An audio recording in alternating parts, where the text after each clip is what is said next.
Alright, this video I'm going to speak about Fighters United at Purdue University. This is basically to have the people that watch my channel have an understanding of a little bit of my background. I will be making other videos speaking about other organizations I've been a part of, or where I started to learn martial arts. But basically, Fighters United was a martial arts organization that I had established at Purdue University at West Lafayette, Indiana, from the year of 2000 to 2004. I will go into it in another video, but at that time, I disconnected from my former instructors, and I didn't really have a place to continue training in the martial arts. I didn't know where to go. So at that time, when I entered college in the year 2000, I had 2 years of experience in Chole Foot Kung Fu and a little bit of Wing Chun Kung Fu. So I went into college with only 2 years of experience, and I didn't have the experience to establish a Chole Foot school or anything like that in which to teach other people. Or neither did I have the certification or the approval of my former instructor or Sifu. So I was at a loss of where to go.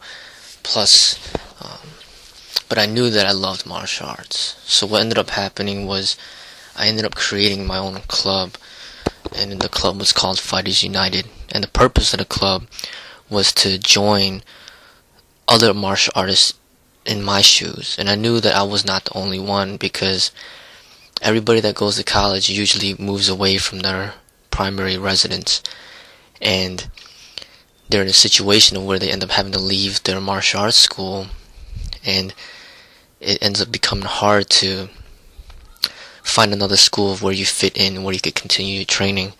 So the purpose of the Fighters United Club was to reach out to those types of martial artists that really didn't have anywhere to train.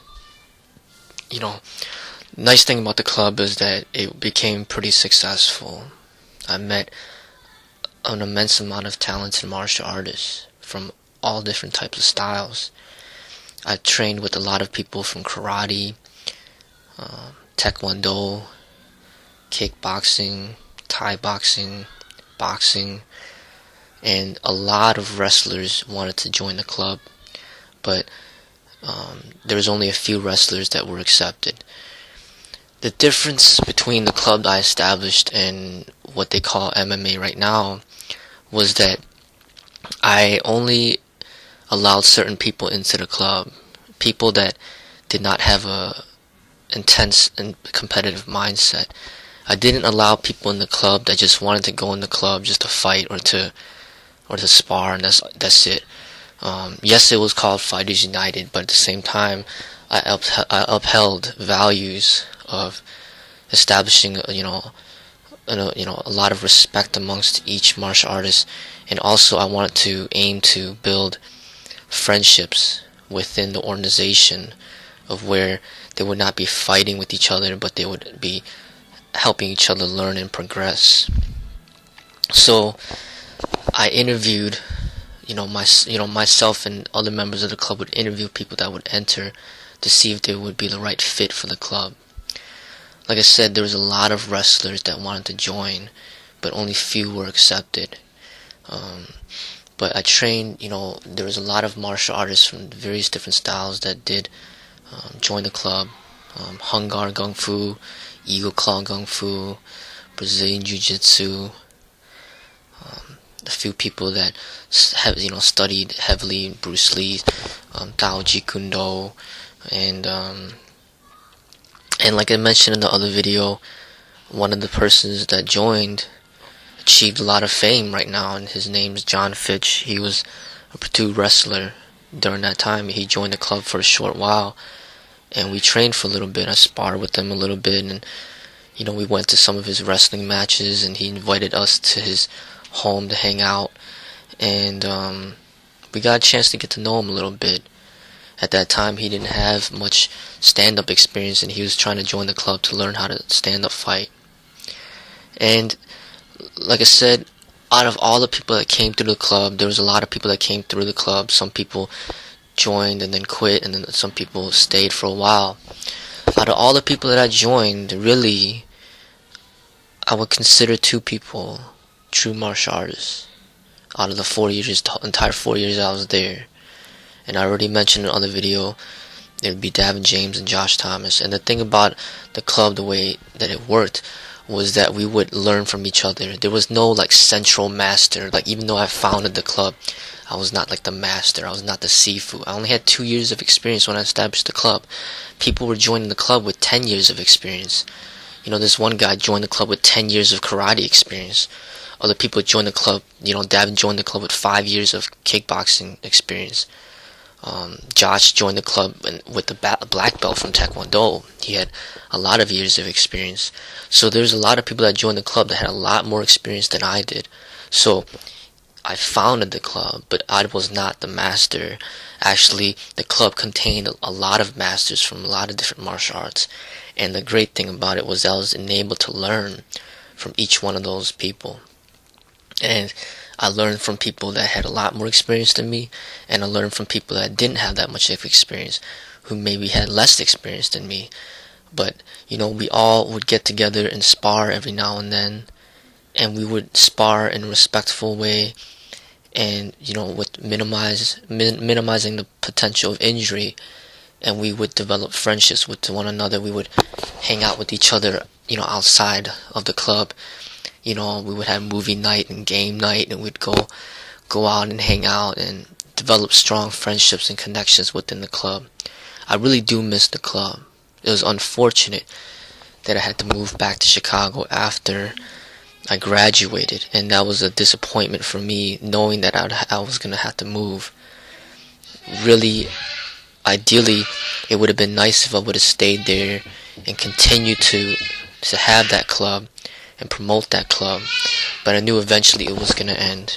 It just so happens that now, you know, years later, now it's heading towards 2011. This Tao of Freddie's Modern Kung Fu, the Tao of Freddie's Modern Kung Fu, is an extension of Fighters United. Actually, it is just under a different name now. Instead of being called Fighters United at Purdue University, now it's Tao of Freddie's Modern Kung Fu in Chicago, Illinois. And really, now I do have enough experience to be the Sifu, to be the master instructor, to teach people that don't know martial arts to become martial artists.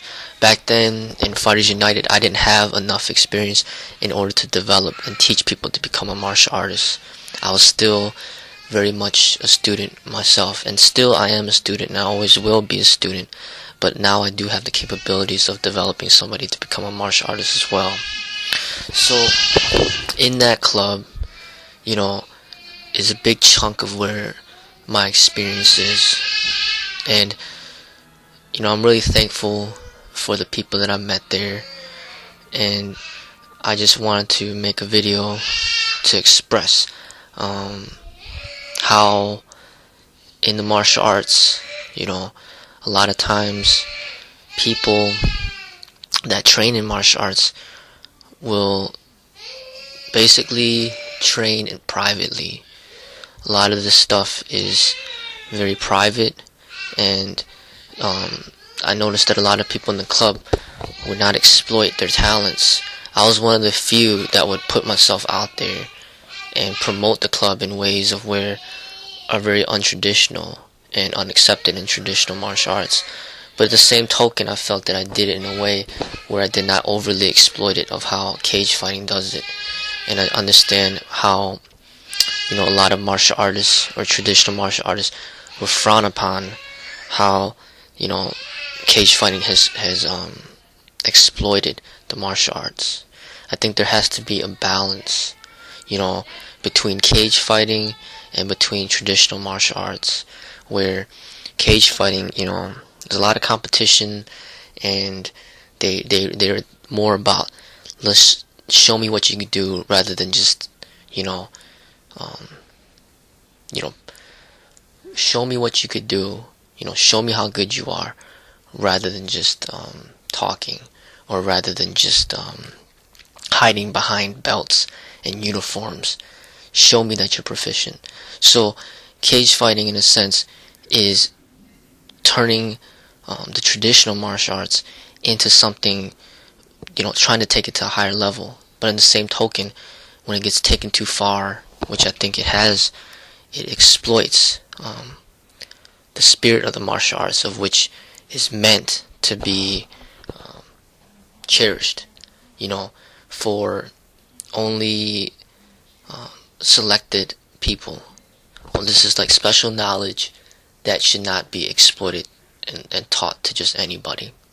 I see that there's a major difference between teaching somebody how to wrestle, which is pretty safe sport if you're just talking about wrestling, alright?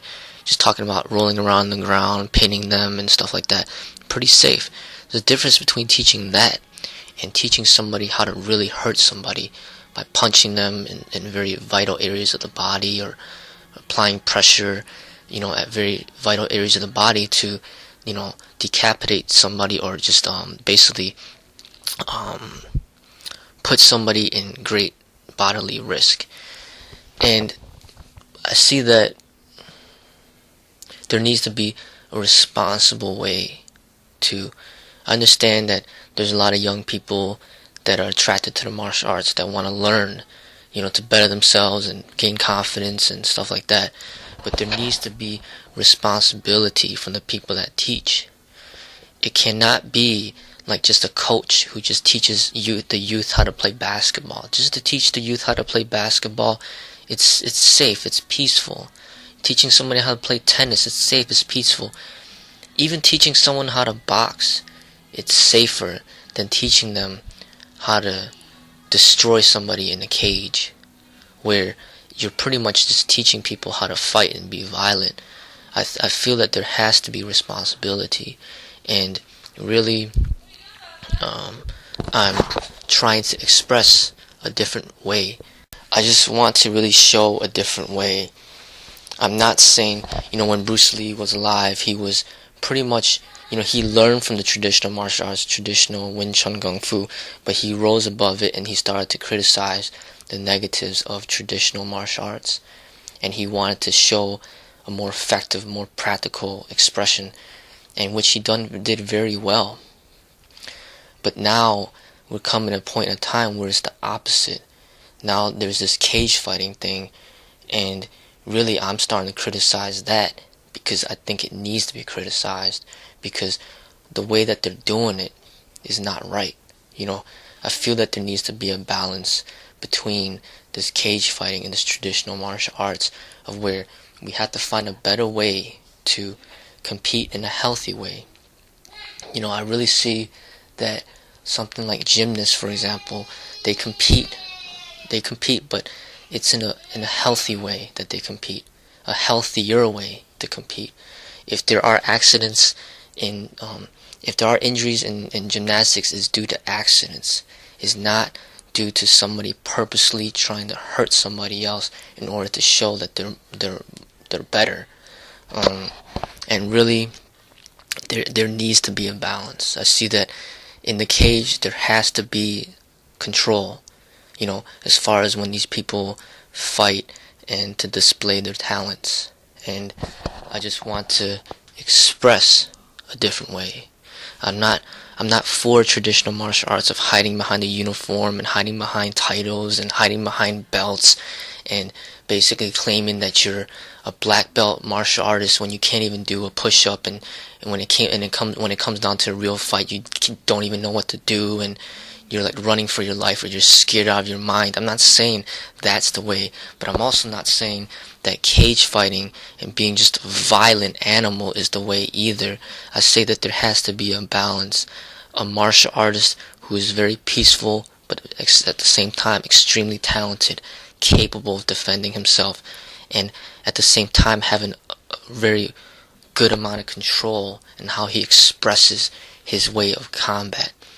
I really see that really, hopefully, through the expression of my art, people could see a better and healthier way of expression in the martial arts.